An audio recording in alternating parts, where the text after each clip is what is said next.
මේ කතාව මගේ ජීවිත කතාව. මං අද ඉතා සාර්ථක වෘත්ති කාවියක්. මම මාසෙකට ලක්ෂ 10කට වඩා වැඩි වැටුපක් උපයනවා. නමුත් මගේ විවාහය බිඳ වැටිලා තියෙන්නේ. මට අලුතින් ජීවිතේ පටන් ගන්න මනෝ උපදේශන සඳහා යන්නට ඕන. මෙය මේ රටේ බහුතර ගැහැණුන්ගේ කතාව. ඔබේ විවාහ ජීවිතයේ ගැටලු දරුවන්ගේ ජීවිත සදා අඳුරට හෙළන බව දැනගෙන වගකීමෙන් හැසිරීම දෙමව්පිය වගකීමයි. කුඩා කල සිට අප හැදී වැඩුණේ ඊටාම ග්‍රාමීය පරිසරයක. මගේ පියා විදුහල්පතිවරයෙක්. මව ඊටා රූමත් එමෙන්ම තද චරිතයක් ඇති බිරිඳක්. ඇය වෘත්තියෙන් පාසල් ගුරුවරියක්.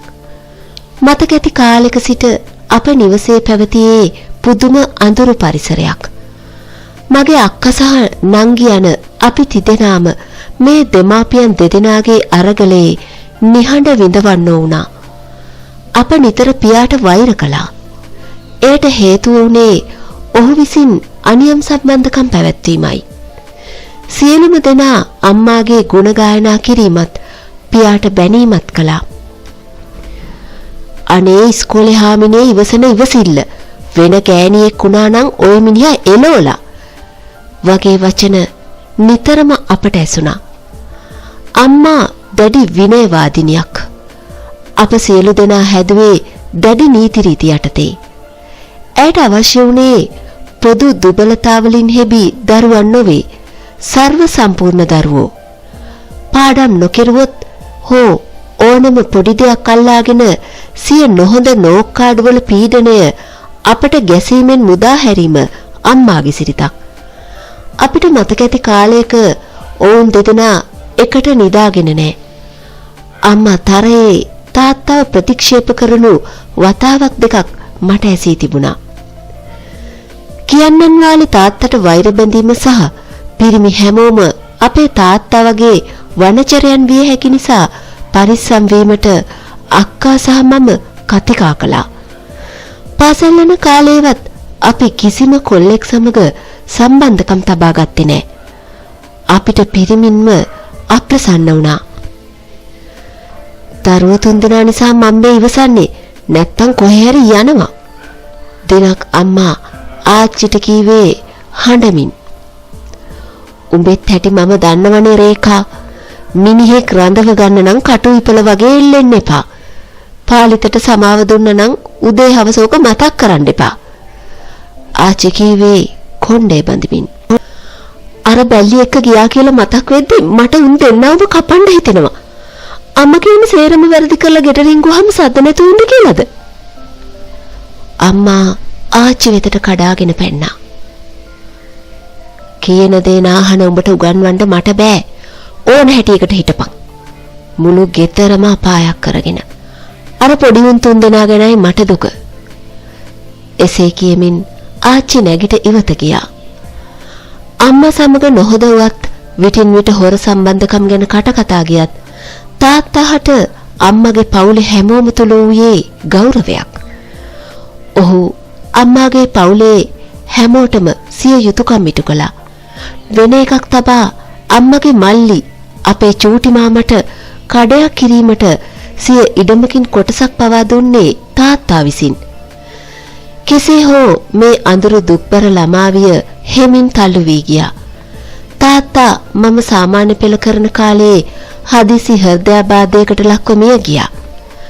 තාත්තගේ අම්මා මරණය වෙලේ බිම වැටි වැළපුණේ අපේ අම්මාට බනිමින්. මය කොල්ලා මරාගත්තා. මේ හැතිරිට හොඳක් වෙන්න එපා කියමින් තාත්තාගේ අම්මා ආච්චි වැළපුණා. එකල අපේ අම්මා තාත්තගේ පවුලේ කිසිවෙක් ඇසුරු කිරීමට අපිට ඉඩ දුන්නේ නැහැ. ඔවුන් කිසිම කමකට නැති බව කුඩා කල සිටම අම්මා අපට ඉගෙනුවා. තාත්තා අහිමි වීම නිසා ලොකු දුකක් හටගත්තේ නැහැ. අපි තුන්දෙනා ඔහු වෙත කලාතුරකින් හෝ කතා කළේ යමක් ඉල්ලීමට පමණයි. ඔහු සිටියේ වෙනම කාමරයක. අපි තිදෙනාම දක්ෂ ලෙස උගත් අතර මල්ලි විවාහ වී ගෙදර පදිංචි වුණා. අක්කා නුවර එළියේ හෝටලයක් පටන් ගත්තා. එහි වැඩ කළ සේවකයෙක් සමග ඇය විවාහ වුණා. ඇගේ විවාහයේ ගැටුම් ඇතිවත් සැමියා අහිංසක සාමකාමී කෙනෙක් නිසා ඒවා සමනය වුණා. අපේ මල්ලි බැඳ ගැහණු ළමයා හොඳ ළමෙක්. නමුත් අම්මා ඉඩක් ලැබෙන හැම වෙලාවකම ඇය හා කලහ කළා. අවසානයේ මටද මේ දබර එපාම වුණා. මල්ලි ගෙදරින් ගියේ අම්මා සමග බෙහෙවින්ම තරහ වීගෙනයි. මල්ලි යන විටම කියාගෙන ගියේ පොඩි අක්කා තමුසෙත් බැඳලා මෙහෙන් යනවා. නැත්තම් ඒ පවුලත් මෙයා කඩයි. ඉන්නකන් තාත්තව මරාගෙන කෑවා. දැන් අපිට වද දෙනවා කියමින්. මල්ලිගේ නික්ම යාම සමග මම මහත්සේ දුක් වුණා. නමුත් අම්මා යෝජනාවක් ගෙනාවුත් ඉතා හොඳ මහත්මයෙක් මාහට සරණ පාවා දුන්නා. විවාහයේදී ලිංගික සම්බන්ධකම් වලට මට කොහෙත්ම රුචියක් තිබුණේ නැහැ. අපේ අක්කට පවා මේ ගැටලුව ඇති බව මම දැන සිටියා. මම මුල් කාලේ ඉතා අකමැත්තෙන් ඔහුට ඉඩ දුන්නා. නමුත් ඒ දිගටම කරගෙන යා නොහැකි වුණේ මගේ අකමැත්ත වටහාගත් සැමියා තවදුරටත් මා වෙත ඒම නොකළ නිසායි. ඒ මට පහසුවක් වුණා. විවාහ වුණු දෙන්නෙක්ට ওই වගේ දේවල් ගාවා නොගෙන හොඳින් සිටිය නොහැකිද? ඕවා ඉස්සර කර ගැනීමෙන් පවුල් විනාශ වෙනවා. මට හිතුනේ එහෙමයි. මේ අයුරින් උත්සව ආදියට යමින් අප දෙදෙනා Facebook එකේ ෆොටෝ දමමින් සිටියත් හදිසියේ සැමියා මා හැර දමා රට ගියා. එහි සිට දික්කසාදේ ඉල්ලූ ඔහුට මම කිසිදු බාධාවකින් තොරව එය ලබා දුන්නා. නමුත් මට ඔහුගේ හදිසි නික්ම යාම පුදුමයක් වුණා. ඇසූ විට ඔහු කිව්වේ අපි දෙන්න ගැලපෙන්නේ නැහැ සකු. මං ගොඩක් උත්සාහ කරා ඔයා වෙනස් කරගන්න. ඒ වුණත් ඒ ඔයාගේ හැටිනේ. ඒ නිසා මේ විදිය හොඳයි. මෙහෙම ගිහින් ළමයෙක් ලැබුණොත් අපි දෙන්න හිර වෙනවා කියයි. මා මේ අතර මානසික උපදේශනයට සහභාගී වුණා. මගේ හිත බොහෝසේ කඩාගෙන වැටී තිබුණා. උපදේශන ප්‍රතිකාර වලින් පසු මම ලෝකය අලුතින් දකින්නට පටන් ගත්තා. තනිව සංචාරය කළා. ජීවිතයේ දෙස නව මුහුණුවරකින් දකින්නට පටන් ගත්තා. මා කැමති දේ කළා. මේ අයුරින් මා ස්වාධීන වන විට අම්මා මහත්සේ කිපුණා. හැම දෙයකම මාහා කලහ කළේ මා ස්වාධීන මිනිසෙක් ලෙස නොසලකායි. චාරිකාවක් පවා යාම කළ යුතු උනේ ඇයට හොරෙන්. දවසක් මං සෙනසුරාදාවක මගේ ඕකීඩ් මල් වෙත ගිය අතර ඒවා මුළුමනින්ම උගුල්ලා විසිකර ඇති බව දැක මහත්සේ කෝප වුණා. අම්මාගෙන් ඇසූ කල කීවේ මම ওই ජරා මල් වලට ආස නැහැ. ඕවා වවන එක මෝඩ වැඩක් කියයි. එදා අප දෙදෙනා අතර ලොකු රණ්ඩුවක් ඇති වුණු අතර මං ආච්චිලගේ ගෙදර ගියේ එහි සිට වැඩට යාමේ සිටින්. රාත්‍රියේ මම සිදුවුණු දෙය ආච්චි අම්මට කීවා. ඇය අපේ දෙමාපියන්ගේ පවුලේ කතාව කීවා. ඔවුන් දෙදෙනා විවාහ වී මුල් සමයේ සිටම දෙදෙනාගේ නොගැලපීම් මතුව තිබුණා. තාත්තා විනෝදෙට සතුටට ලිංගික ඇසුරට බර කෙනෙක්. ඔහු ලස්සන අපේ අම්මාට බෙහෙවින්ම ආදරය කර තිබුණා. අම්මලාගේ පවුලටම හැම උපකාරයක්ම කළේ ඔහු පරම්පරාගතව වතුපිටි ඇති ධනවතෙක් නිසායි. අම්මා ඔහුගේ කිසිදු දෙයක් සඳහා නිදහසක් දී තිබුණේ නැහැ. එමෙන්ම ඔහුගේ පවුලේ උදවිය සමග ඇසුරු කරලත් නැහැ. ලිංගික ඇසුර හැකි සෑම විටම මගහැරීම ඇගේ සිරිතක්ලු. ඉතින් තාත්තා ඇයට ආදරය නිසා දබර කළේ නැතුළු.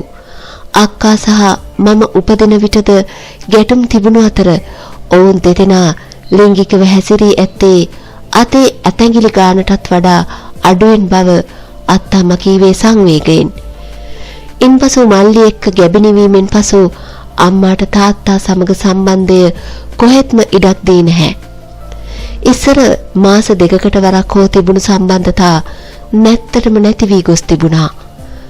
මල්ලි ලැබෙන්නට සිටි කාලේ ගෙදර වැඩට නැවතී සිටි අම්මාගේ දුරින් ඥාති වන දුප්පත් දික්කසාද සොයුරියක් සමග තාත්තා සම්බන්ධයක් පවත්වා අම්මාගේ අතටම හසු වී තිබුණා. ඒ කාන්තාව එළවූ අම්මා මේ සිදුවීම ඥාතීන් ඉදිරියේ කියා තාත්තට බෙහෙවින්ම අවමන් කර තිබුණා. තාත්තා සමාව ඉල්ලා තිබුණා. දරුවන් නිසා සමාව දෙන බව පැවසූ අම්මා එතනින් පසු කවදාවත් ඒ ගැන ඇනුම් පද කීම රණ්ඩු වීම නතර කළේ නෑ. ඉඩක් ලැබෙන හැම විටම ඇය ඔහුට ඇනුම් පද කියන අතර ඉවසිය නොහැකි තැන තාත්තා ඇය හා රණ්ඩු වෙනවා. ඔය අයුරින් නැවත පිළිසකර කළ නොහැකි ලෙස ඔවුන් දෙදෙනා අතර සම්බන්ධය දෙදරා ගිය අතර වසර 2කට පසු පියා දික්කසාදේ ඉල්ලා ඇත්තේ ඔහු ඒ වන විට සම්බන්ධයක් පවත්වන ගුරුවරියක් සරණ පාවා ගැනීමටයි. දේපල පිට යන නිසා අම්මා කොහෙත්ම දික්කසාදේ දීමට එකඟ වුණේ නෑ. එමෙන්ම දුන්න සමාවෙන් පළක් නැති උනේ ඉඩක් ලැබෙන හැම විටම ඔහුට බැනීමට, අපහාස කිරීමට, රිදවීමට අවස්ථාවක් සෙවූ බැවින්. ගෙදර අපායක් වුණු තැන වෙන තැනකට යාමට නිදහසක් නොවුණු තැන තාත්තා වල් ප්‍රින්සිපල් වුණා. ඉඩක් ලැබෙන හැම විටම ගැහැණු ඇසුරු කිරීම ඔහුගේ ජීවිතයේ අංගයක් වුණා. හරක් මස් හොදි සහ පාන් සමග අරක්කු බෝතලේ මගින් ගෙනාවුත් කාමරයට වී මත්පැන් බොන ඔහුට අම්මා දිනපතා බනිනු, සාප කරනු මට මතකයි. නමුත් ඔහුගේ වූ ජීවිතය කොතරම් අඳුරු වේදනාකාරී එකක් වන්නට ඇතිද? අවසානයේ ඔහු හදවත් ආබාධයෙන් මිය යාම ගැන මට හටගත්තේ සතුටක්. මේ කාලකන්ණි දිවියෙන් ඔහු සදහටම නිදහස් වුණා. දරුවන් ඉදිරියේ, ලෝකයේ ඉදිරියේ වලෙක් ලෙස හංවඩු ගැසුණු ඔහු පාසල් සිය ජීවිතය කරගත්තා. අපට ඊටා හොඳ ධනයක් ඉතුරු කර ඔහු මිය ගියා. මා මේ අසන අම්මලාට දෙන්නේ එකම පණිවිඩයයි. සැමියා වරදක් කර හසු විනිනම් එක්කෝ ඔහුව දික්කසාද කරන්න, නැතහොත් සමාව දෙන විට ඒ වරද අමතක කරන්න. පසුගිය වරද වෙනුවෙන් ඔහු පිළීමට සිතාගෙන සමාව දෙනවා නම් ඔබ කරන්නේ ලොකු වරදක්. එවැනි පවුලක වැඩියෙන්ම දුක් විඳින්නේ දරුවෝ. අම්මා සහ තාත්තාගේ විවාහයේ ගැටුම් නිසා අප කුඩා කල ඇති කරගත් අදහස් පසු කාලීනව අපගේ වැඩිහිටි ජීවිතයට ගොඩක් බලපෑවා. මගේ ලිංගික ඇසුරට ආශාවක් නැතිවීම එවන්නක්. ඒ වෙනුවෙන් මම තව දිගු කලක් උපදේශන ප්‍රතිකාර ගත යුතුයි. කරුණාකර දරුවන් වෙනුවෙන් පවුල රැක ගන්නවා නම් ඒ දේ හොඳ විදිහට විසඳා ගන්න. නැතහොත් වෙන්වීම වඩා හොඳ බව මගේ වැටහීමයි.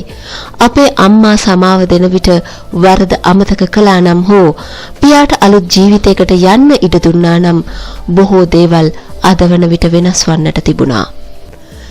ඉතින් මේ කතාව හොඳයි කියලා හිතෙනවා නම් තව කෙනෙකුට බලන්න ෂෙයා කරන්න. ඒ වගේම channel එක subscribe කරලා දිගටම රැඳිලා ඉන්න අපිත් එක්ක. ඔයාලා හැමෝටම සුබ දවසක්.